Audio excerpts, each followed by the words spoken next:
얼마 전에 뉴스를 보니까 이스라엘과 이란의 전쟁을 다윗과 골리앗의 전쟁처럼 묘사를 하더라고요. 그 이유가 뭐냐면 이란의 군인 숫자가 엄청 많더라고요. 이스라엘보다도 몇십 배 더 많고 땅 크기도 몇십 배가 훨씬 크기 때문에 이 다윗과 요나단의 전쟁이다라고 얘기를 합니다. 근데 세상 사람들이 다윗과 골리앗에 대한 얘기를 할 때 항상 다윗과 골리앗에 대한 얘기가 나오면 누가 이긴다는 전제로 얘기를 하는 거예요. 다윗이 이긴다. 그러니까 세상 사람들도 다윗과 골리앗은 항상 다윗이 이긴다라는 그런 믿음이 있는 것 같아요. 세상 사람들도. 근데 여러분은 어떠세요? 다윗과 골리앗의 싸움 앞에서 다윗이 항상 이긴다라고 믿고 계십니까? 네, 중요한 거는 왜 우리가 이걸 믿어야 되냐면 우리 주위에는 수많은 골리앗이 있기 때문에 그렇습니다. 미국의 청교도들은 골리앗이 누구냐라 그러면 세상이 골리앗이다라고 얘기를 하면서 살았어요. 그래 육신의 정욕이 골리앗이다라고 그러고 살았고요. 그리고 마귀가 라고 그러면서 늘 골리앗과의 전쟁 속에서 우리가 살아가고 있다라고 청교도인들은 생각하며 살았습니다. 그리고 목적이 이끄는 삶이라는 릭 워렌 목사님이 쓴 책에도 보면 이분은 질병도 골리앗이다라고 생각을 합니다. 사람이면 어쩔 수 없는 그 질병, 그것도 골리앗이다라고 얘기를 합니다. 그래서 우리 주위에는 수많은 골리앗이 있어요. 수험생들에게는 어떤 면에서는 시험이 골리앗일 수도 있고요.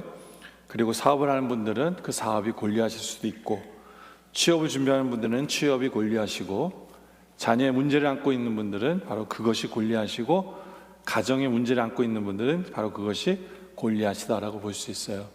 또 목회자인 저에게는 바로 이 목회 현장이 골리앗이다라고도 볼 수 있고요. 또 환자인 저는 제가 가지고 있는 병이 골리앗이다라고 볼 수 있습니다. 우리 앞에 이렇게 수많은 골리앗이 있습니다. 그런데 중요한 것은 다윗이면 골리앗과 다윗의 전쟁은 다윗이 이길 수밖에 없는 전쟁이에요. 그 이유가 뭘까요? 다윗이 잘해서? 아니에요. 우리가 지지난주 설교 때 말씀을 드렸죠. 그렇죠? 다윗은 뭐와 함께한 사람이에요? 성령님과 함께한 사람이다. 기름 부음에 대한 얘기를 하면서 사도행전 16장 13절에 사무엘이 기름 뿔병을 가져다가 그의 형제 중에서 그에게 부었더니 그날 이후로 다윗이 여호와의 영에게 크게 감동되며 살았어요. 다시 말해서 성령의 충만으로 산 사람이기 때문에 어느 누구도 다윗은 이길 수가 없는 사람입니다. 성령의 충만으로 골리앗 앞에 섰기 때문에 다윗은 질 수가 없는 전쟁이에요.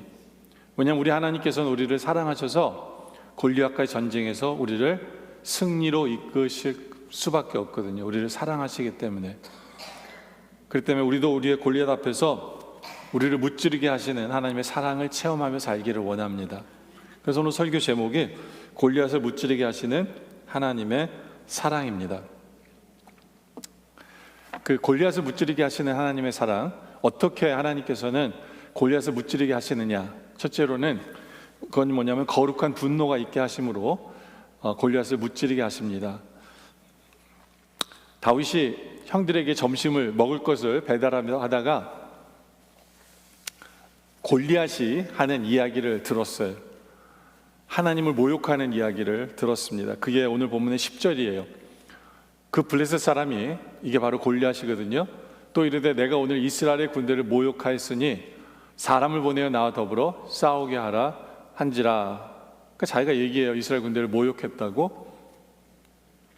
근데 문제는 뭐냐면 그 모욕을 들은 사람들은 어떤 모습이었느냐면 사울과 온 이스라엘이 블레셋 사람의 이 말을 듣고 놀라 크게 두려워합니다. 이들이 느낀 감정은 뭐냐면 그냥 두려움이었어요.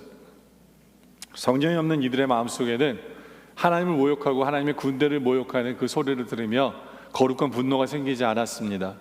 이들에게는 오직 두려움만이 있었어요. 그러나 성령님이 함께한 다윗 같은 경우에 보면 26절에 다윗이 곁에 있는 사람들에게 말하이르되 이 블레셋 사람을 죽여 이스라엘의 치욕을 제거하는 사람에게는 어떠한 대우를 하겠느냐?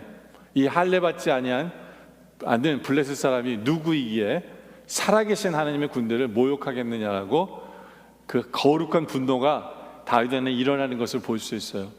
할례 받지 아니한 저 사람, 저 블레셋 사람이 누구이기에 살아계신 하나님의 군대를 모욕하느냐라고 은연히 일어나는 그 다윗의 거룩한 분노를 우리가 보게 되어지죠. 여러분들, 우리의 삶 속에는 그러한 거룩한 분노가 일어나고 있습니까? 우리 삶에 적용하자면 이 거룩한 분노는 어떤 면에서는 우리 스스로에게 있을 수가 있어야 돼요. 나의 영적으로 게으른 나의 모습을 보면서 야 치호야, 네가 언제까지 이렇게 영적으로 게을러 있을래? 라고 하는 그런 분노가 우리에게 있을 수 있어야 돼요. 어두움 속에 살아가고 있는 나의 모습을 본다면 야 치호야, 너 언제까지 이 어두움 속에서 살아갈 거야? 너 이 모양 이대로 살아가는 게 옳다고 생각해? 이러면 안 되지. 일어나. 깨어야 된다 라고 하는 이런 거룩한 분노가 우리 안에 있어야 돼요. 교회 생활에 있어서도 마찬가지예요. 해야 될 봉사를 제대로 하지 아니하고 그냥 예배만 단 드리는 어떻게 그러한 신앙 앞에서 우리는 그러면 안 되지. 깨어나야지. 일어나야지. 하나님 앞에서 어떻게 너희가 그럴 수 있어? 하나님의 은혜 앞에서 너가 그렇게 그럴 수 있어 라고 하는 거룩한 분노가 우리가 가져야 되는 부분이 엄청나게 많다라는 거예요. 왜 이 거룩한 분노가 필요하냐면 바로 이 거룩한 분노는 나를 변화를 일으키기 때문에 그래요. 그것이 바로 교회를 변화시키기 때문에 그렇습니다. 아까도 제가 얘기했지만 제가 가지고 있는 질병, 바로 그것이 골리앗이다라고 말씀을 드렸죠. 그 이유가 뭐냐면 그 이유는 시시때때로 제 마음속에 사탄이 그런 마음을 심겨줄 때가 있어요. 그건 뭐냐면 야, 하나님 너를 정말 사랑하는 게 맞아? 라는 퀘션을 던질 때가 많습니다. 야, 하나님이 선하시다는데 너에게 행하시는 그 일이 선하신 거 맞냐? 모든 것이 합하여 선으로 이루어진다는데 모든 것이 합하여 선으로 이루어지고 있는 거 맞아? 라고 사탄이 나에게 들어와서 그런 얘기를 심기울 때가 있습니다. 그러니까 골리앗처럼 하나님을 모욕하고 하나님의 성품을 모욕하고 하려고 하는 그러한 모습들이 있어요. 그럴 때 내 스스로에게 거룩한 분노가 일어나서 우리 하나님은 선하시고 우리 하나님은 나를 사랑하시고 이 모든 것은 하나님의 은혜고 라고 하는 그 마음으로 다시 일어날 때 사탄이 나를 흔들지 못하는 것을 경험하게 되어지는 거죠. 병은 골리앗이 맞습니다. 거룩한 분노를 내 안에서 일으킬 때 더 이상 넘어지지 않고 쓰러지지 않고 일어서는 그런 나의 모습을 보는 것처럼 여러분에게 있어서는 거룩한 분노가 일어나는 부분들이 있습니까? 그렇죠? 여러분들 분노할 때, 해야 할 때 분노하지 못하면 어떤 일이 벌어지냐면 어느 순간부터는 그냥 영적으로 죽어있는 상태로 살게 돼요. 그런가 보다 라고 포기하며 살게 되는 모습을 보게 되어진다라는 거예요. 왜냐하면 안 그래도 주위에 있는 사람들이 포기하게 만들려고 하는 사람들이 들끓기 때문에 그래요. 다윗 같은 경우에도 마찬가지예요. 다윗 같은 경우에도 그의 형이 거룩한 분노로 일어나려고 했는데 형이 뭐라 그럽니까? 28절에 큰형 엘리압이 다윗이 사람들에게 하는 말을 들은지라 그가 다윗에게 노를 바라 이르기되 내가 어찌하여 이리로 내려왔느냐? 들에 있는 양들은 누구에게 맡겼느냐? 나는 내 교만과 내 마음의 완악함을 아노니 내가 전쟁을 구경하러 왔다. 이거 친형 맞습니까? 그죠? 하나님의 거룩한 분노를 보면서 자기가 그 분노를 일으키지 못한 것에 대한 회개가 있어야 되는데 그렇지 않고 오히려 거룩한 분노를 일으키는 다윗을 게으르다고 얘기하고 교만하다고 얘기하고 완악하다고 얘기하고 구경하러 왔다라고 얘기합니다. 근데 세상 사람들이 그렇게 볼 수 있어요. 왜요? 지가 못하니까. 왜냐하면 자기는 자포자기하고 있으니까. 어느 순간부터는 자기가 영적으로 죽어 있다 보니까 영적으로 깨어 있는 사람이 오히려 무모하게 보이고 오히려 교만하게 보일 수 있다라는 얘기죠. 세상은 얘기해요. 너 그렇게 오지랖이 넓어서 어떻게 사냐고 얘기를 할 때도 있습니다. 아니에요. 우리 믿는 사람들은 오지랖이 넓어야 돼요. 하나님 나라 앞에서는 우리는 거룩한 분노가 일어나야 한다라는 거죠. 하나님 명예 앞에서는, 하나님의 영광 앞에서는 우리는 거룩한 분노가 일어나야 한다라는 거예요. 하나님의 뜻 앞에서는 거룩한 분노가 일어나야 돼요. 여리고성을 지나가는 강도 만난 그 사람, 그렇죠? 그런데 제사장과 레위인은 그냥 지나쳤어요. 왜요? 그들은 하나님의 뜻 앞에서 거룩한 분노가 없었기 때문에 그래요. 여러 가지 핑계 대면서 지나갑니다. 그러나 사마리아인은 그냥 지나칠 수가 없었어요. 내가 이러면 안 되지, 저렇게 죽어가는 사람을 내버려두면 안 되지라고 분연히 일어나는 그 마음에 거룩한 분노가 있기 때문에 행동으로 옮겨진 게 된 것입니다. 그렇죠? 여러분들 어떠합니까? That's not my business 라고 얘기하면서 우리는 죽어있는 영혼으로 나는 못해, 내일 내 할 일도 아니야 라고 생각하면서 포기하며 살아가고 있는 여러분의 모습은 없습니까? 여러분이 성령님께 우리 안에서 일으키시는 성령님의 음성을 자세히 듣는다면 우리는 그 거룩한 분노를 일으키지 않을 수 없다라는 것을 깨닫게 되어집니다. 그렇죠? 저는 여러분의 영이 깨어서 이제부터는 거룩한 분노를 일으킬 수 있는 바로 그런 여러분들이 되어지시기를 바랍니다. 두 번째로는 용기를 주심으로 인해 하나님께서는 골리앗을 무찌르게 하십니다. 나폴레옹의 힐이라는 사람은 현대인에게 7가지 공포가 있다고 얘기해요. 가난에 대한 공포, 실패에 대한 공포, 질병에 대한 공포, 시련에 대한 공포, 노화에 대한 공포, 자유, 상실에 대한 공포, 죽음에 대한 공포. 이걸 다 공포로 따지자면 우리는 그냥 두려움 속에서 살아가는 게 마땅한 거예요. 다시 말해서 온통 이 세상은 우리를 두려움으로 몰아넣을 것으로 가득 차 있습니다. 그러나 성령님께서는, 내 안에 계신 성령님께서는 우리에게 말씀합니다. 두려워하지 말라라고 말씀하십니다.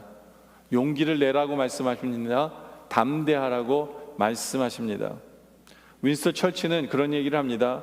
인간에게 가장 필요한 자질은 용기이다. 왜냐하면 용기를 갖출 때야만 나머지 모든 사실이 보증되기 때문이다.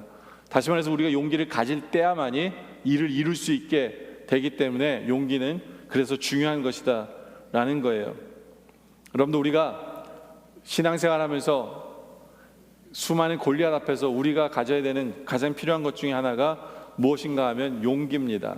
왜냐하면 내 안에 계신 성령님이 그것을 원하시기 때문에 그래요. 우리 성령님께서는 갈라디아서 5장 5절에 이런 말씀하세요. 우리가 성령으로 믿음을 따라 의의 소망을 기다리노니, 우리가 용기를 가질 수 있는 이유가 여기 있어요. 그건 뭐냐면 성령을 따라 의의 소망을 기다려요. 근데 이건 막연한 기다림이 아니라 이루어질 수밖에 없는 소망이기 때문에 우리는 용기를 갖는 거예요. 우리는 용기를 가지고 일어서면 그 소망은 이루어질 수밖에 없어요. 왜요? 그것은 성령님이 이루시기 때문에. 그래서 갈라디아서 5장 25절에도 만일 우리가 성령으로 살면 또한 성령으로 행해야 돼요. 성령으로 산다라는 얘기는 뭐냐면 성령으로 담대하게 행하며 살아가는 것, 용기 있게 행하며 살아가는 것, 바로 그것이 성령으로 살아가는 성도의 모습이기 때문에 그렇습니다. 죽음을 앞에 놓은 모세는 여호수아에게 그렇게 얘기하죠. 강하고 담대하라, 두려워하지 말라라고 이야기합니다. 어린 다윗, 성령님께서 그 다윗에게 주신 마음도 그 마음이에요. 두려워하지 마, 강하고 담대하라, 네가 가서 싸울 때야 용기를 가져. 성령님 주신 그 마음으로 분연히 일어납니다. 그래서 아까도 우리가 읽은 대로 17장 26절에 이 할례 받지 않은 불사람이 누구에게 살아계신 하나님의 군대를 모욕하느냐라는 거룩한 분노를 가지고 이제는 그것이 용기가 되어서 일어섭니다. 그래서 33절에 물론 반대하는 사람도 있었어요. 33절에 사울이 다윗에게 이르되 내가 가서 저 블레셋 사람과 싸울 수 없으리니 너는 소년이요 그는 어려서부터 용사이기 때문에 야 너 안 돼 라고 얘기합니다. 세상은 안 되라고 얘기할지 모르지만 성령 속에서 살아가는 다윗은 그것을 뿌리치고 나가서 싸웁니다. 용기를 가지고 나가 싸워요. 그러면서 그 용기 있는 사람은 두 가지 행동이 나오는데, 두 가지 모습이 나오는데, 첫째는 용기 있는 말, 용기 있는 고백이 나옵니다.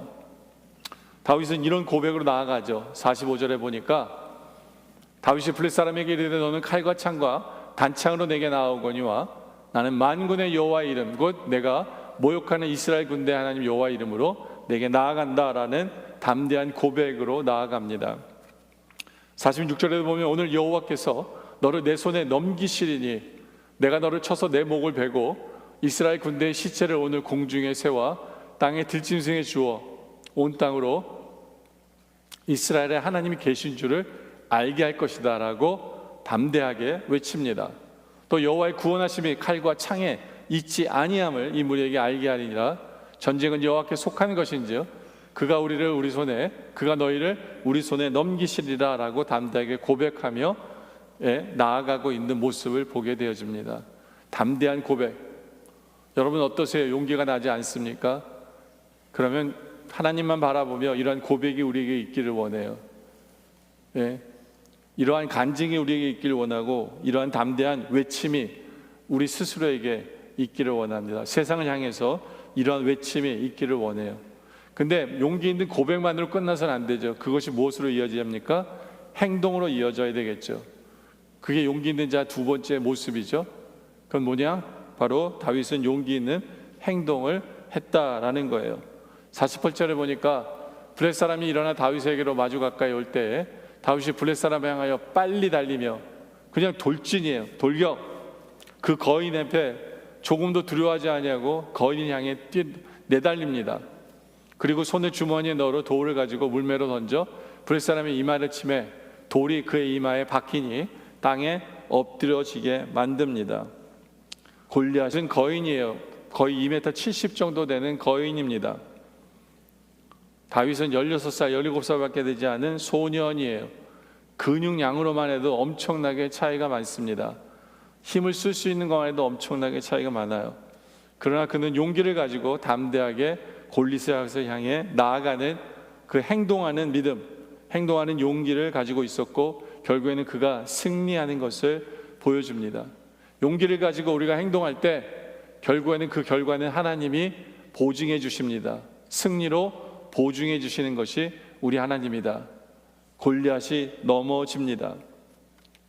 하나님 말씀 앞에서, 하나님 앞에서 우리가 해야 될 것은 용기를 내는 것이고 하나님의 뜻 앞에서 우리가 해야 될 것은 용기 있게 행동하는 것, 바로 그것이 우리 할 일이다 라는 것이죠.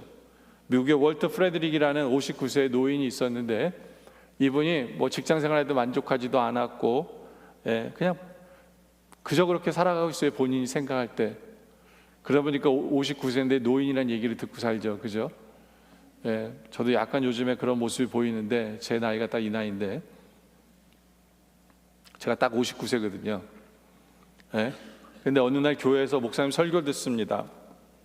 근데 목사님 뭐라고 얘기했냐면 여러분 스스로 원하는 사람이 될 수 있습니다. 원하는 사람을 여러분의 마음속에 그려보십시오. 그리고 계획하십시오. 그리고 계획을 이루어 가십시오 라고 설교를 했어요.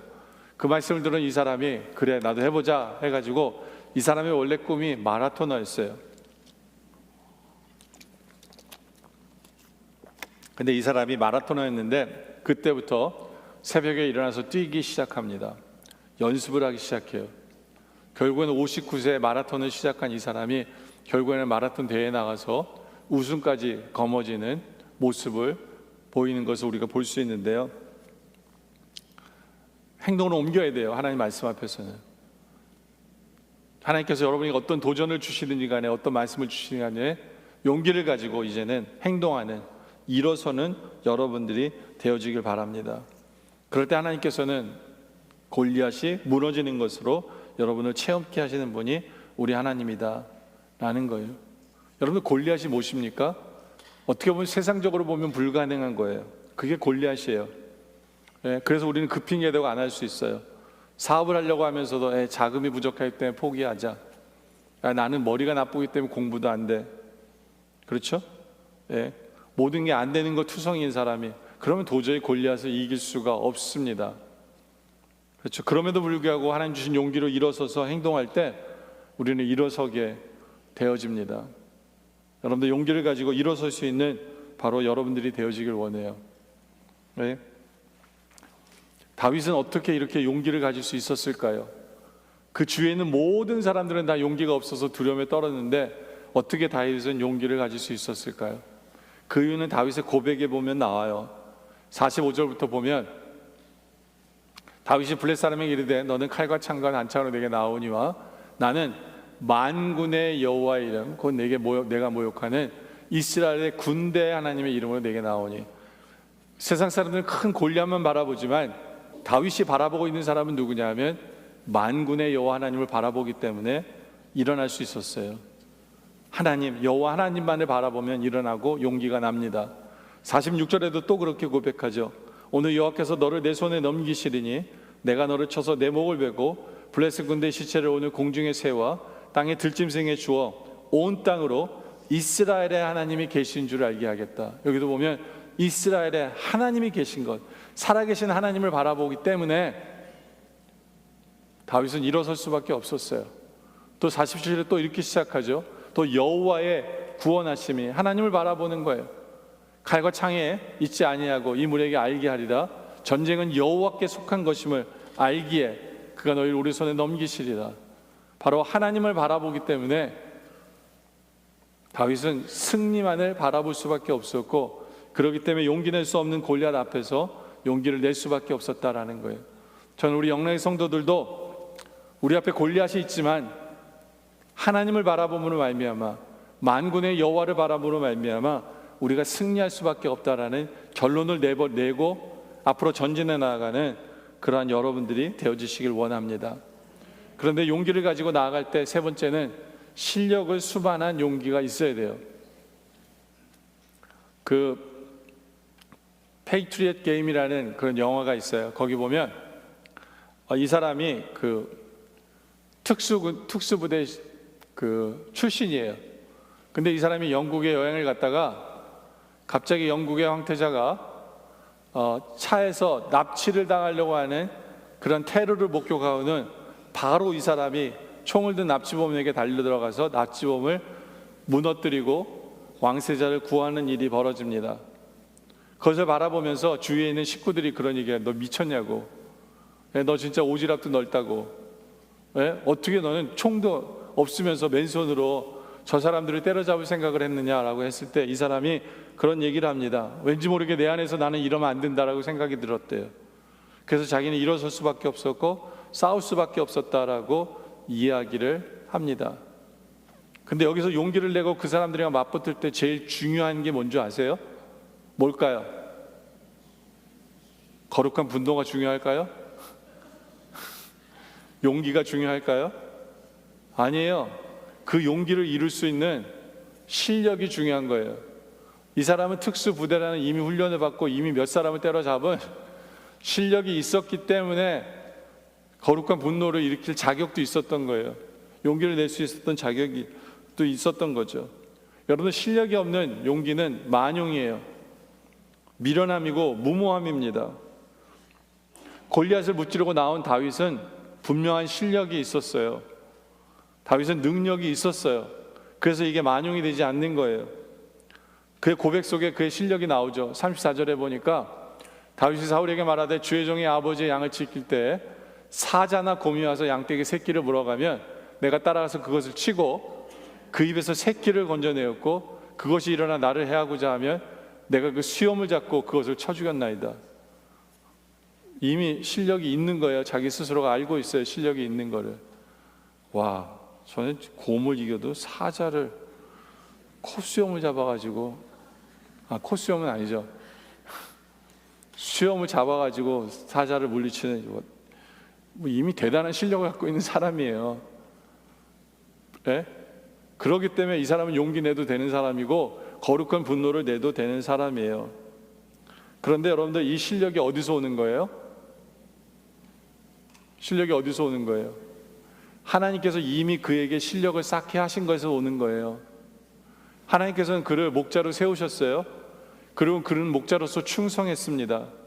지금 자신에게 하나님이 맡기신 일이 하찮게 보일지 모르지만 다윗은 그 일에 충성했어요. 그 일에 필요한 모든 것을 배웠어요. 그리고 나중에 그것이 써먹는 것이 되고 나중에 그것이 실력이 되었다라는 거예요. 여러분들, 하나님이 여러분에게 왜 그 일을 시켰는지 모르실 수 있어요. 그러나 충성하시기 바랍니다. 열심히 하시길 바래요. 그가 필요한 모든 것을 배우시길 바래요. 그럼 나중에 때가 됐을 때 하나님 여러분이 어떤 일을 맡기실 때 용기 내서 주님 제가 갈게요 할 수 있는 실력 있는 자가 돼요. 용기를 낼 수 있는 자격이 주어지는 것을 보게 되어집니다. 여러분들, 기도는 물론 능력입니다. 그렇죠? 그러나 기도도 실력 있는 자가 응답을 받게 돼요.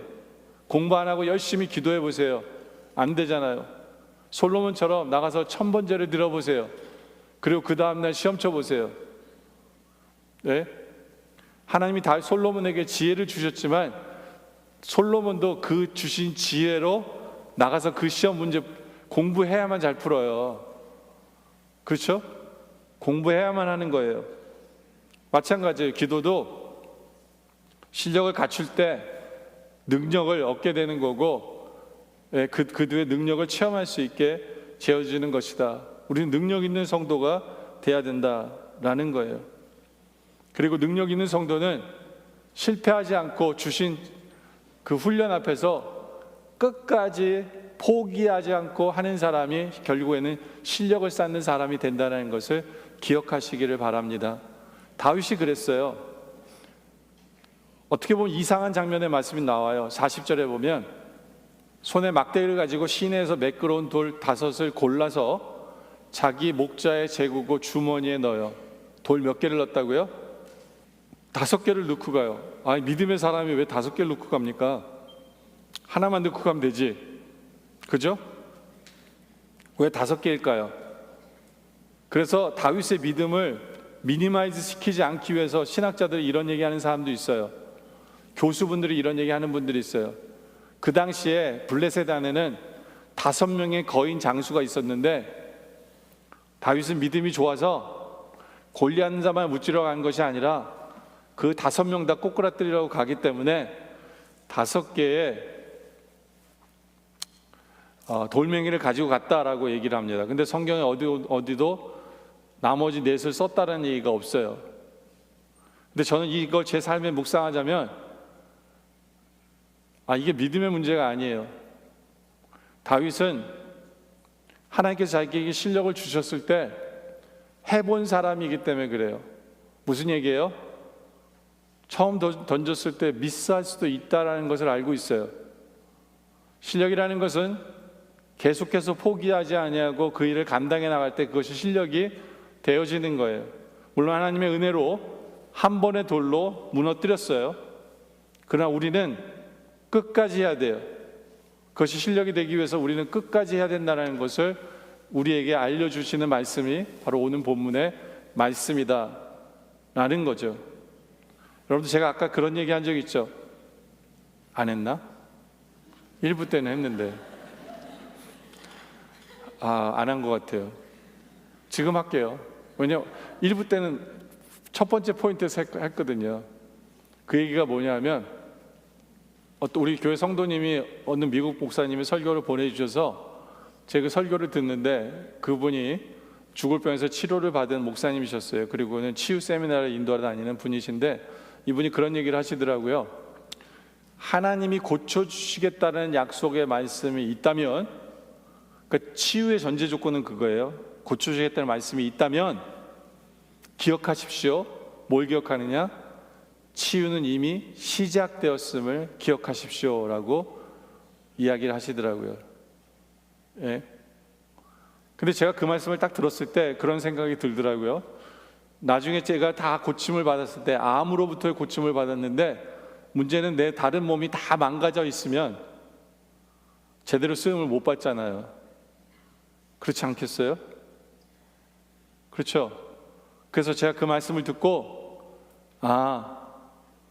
이미 하나님이 치유를 시작하셨기에 나중에 하나님께서 내 암을 모든 걸 다 고쳐주셨을 때 하나님이 치유야 이제는 너는 이렇게 쓰임을 받자라고 얘기하셨을 때 준비가 되어질 수 있도록 내가 내 몸을 좀 챙기자 라고 생각을 하면서 그 다음날 제가 저희 아내한테 허락을 받고 아마존에서 오다를 했어요. 물건을 뭐로 오다했냐면, 제 허리가 자꾸 이렇게 온몸에 근육이 싹 빠지니까 레디에이션을 받은 후에 제 몸에 근육이 1톨도 없어요. 하나도 없거든요.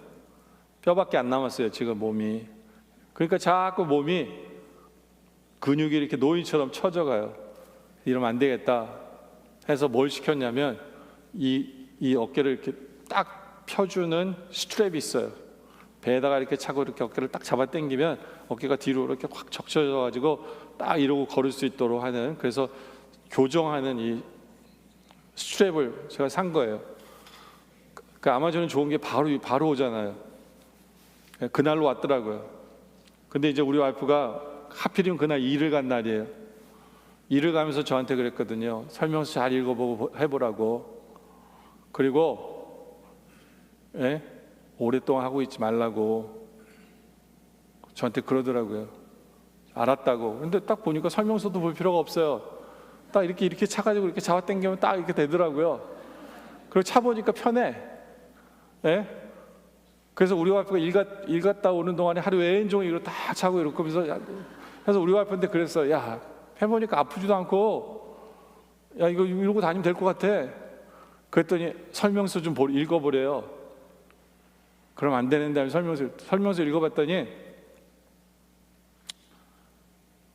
처음 샀을 때는 40분을 넘기지 말래요. 그리고 일주일 뒤부터는 1분씩 slowly 늘려가려는 거예요. 근데 저는 하루에 다 했잖아요. 그 다음날 아침에 일어났는데 등이 찢어지는 것 같았어요. 이 모든 등짝이 찢어지는 것 같고 아프고 너무너무 힘들었어요. 그러니까 아는 것도 실력이거든요, 여러분들. 그리고 내 몸의 상태를 아는 것도 실력인데, 보통 건강한 사람도 하지 말아야 될 일을 제가 그 짓을 한 거예요. 그리고 제가 그때부터 이제 LA 피트니스라는 데 가서 이제 이렇게 역기를 들고 막 이러는데 세게 안 들었어요.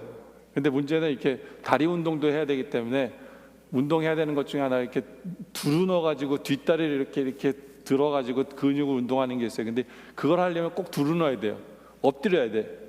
근데 제가 엎드리는 걸 잘 못하는데 그 운동을 하려고 굳이 엎드리다가 온 몸으로 이 팔 힘으로 내 몸을 지탱해야 되는 그런 시츄에이션을 내가 만든 거예요. 딱 하는 순간 등이 완전히 찢어지는 것 같고 난리가 났었어요. 그 다음부터는 제가 이 어깨 통증 때문에 견디질 못하는 거예요. 그래서 여러분들, 제가 이렇게 앉아서 설교하는 이유가 암 때문에 그런 게 아니라, 암 통증 때문에 그런 게 아니에요. 그거 하려다가 이렇게 된 거예요. 그러니까 뭐 암이 좀 줄었다는데 왜 저 목사는 더 이제는 앉아서 설교해야 될 수밖에 없는, 그게 암 고통 때문이 아니라, 의사 만났더니 의사가 그러더라고요. 머슬 스페즘이라고 해서 아마 고통이 되게 심할 거라고, 그래서 치료받아야 된다고 해가지고 이제 또 그것도 치료받아야 되는데, 제가 무슨 얘기를 드리려고 하냐면, 내 몸의 상태를 아는 것도 실력이에요. 그러니까 내 몸에 맞춰서 행동해야 돼요. 용기도 좋고 결단하는 것도 좋지만, 내가 나를 아는 것도 실력이라는 거예요. 근데 중요한 거는, 다윗이 돌멩이 5개를 가지고 나갔잖아요. 저 2번밖에 아직 실패 안 했어요. 저는 계속해서 이제는 내 실력을 아니까 딱 알맞게 계속해서 해나갈 거예요. 포기하지 않을 거예요. 포기하지 않고 건강을 향해서 하나님께서 부르시는 그날, 주님 저 준비됐어요, 바로 할 수 있어요 라고 할 수 있도록 포기는 하지 않을 것입니다. 근데 중요한 것은 행동할 때 실력이 갖추어진 행동해야 된다. 그럴 때 골리앗은 무너진다라는 거예요. 이제 말씀에 결론을 내리죠. 여러분들, 다윗과 골리앗의 얘기를 들으면서 남 얘기처럼 혹시 들으셨습니까? 아니에요. 우리 앞에는 정말 수없이 많은 골리앗이 포진하고 있어요. 골리앗이 포진하고 있어요. 그 앞에서 성령을 가진 우리들이기 때문에 우리는 승리할 수밖에 없다는 결론을 가지고 움직이실 바랍니다. 우리 안에 분노가 일어날 때, 거룩한 분노가 일어날 때 거룩한 분노를 일으키세요. 나는 못해라고 포기하며 그 거룩한 분노를 죽이지 않는 여러분들이 되길 원합니다. 거룩한 분노를 가지고 일어나서 이제는 용기를 가지길 원해요. 성령님께 주시는 용기를 가지고 이제는 행동하는 그러한 믿음을 가진 여러분들이 되길 원합니다. 그러나 행동할 때 내 실력을 내가 알아서 하나님께서 나를 키워주신 실력만큼 순종하고 행동함으로 말미암아 내 앞에 있는 수많은 골리앗을 무찌르는 그러한 다윗의 삶을 살아가는 우리 모두가 되어주시길 주님의 이름으로 축원합니다. 기도드리겠습니다.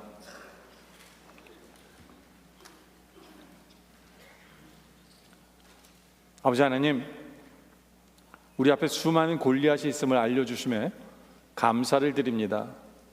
그 수많은 장애물들이 골리앗이기에 그것은 무너질 수밖에 없는 믿음을 또한 우리에게 주심에 감사를 드립니다.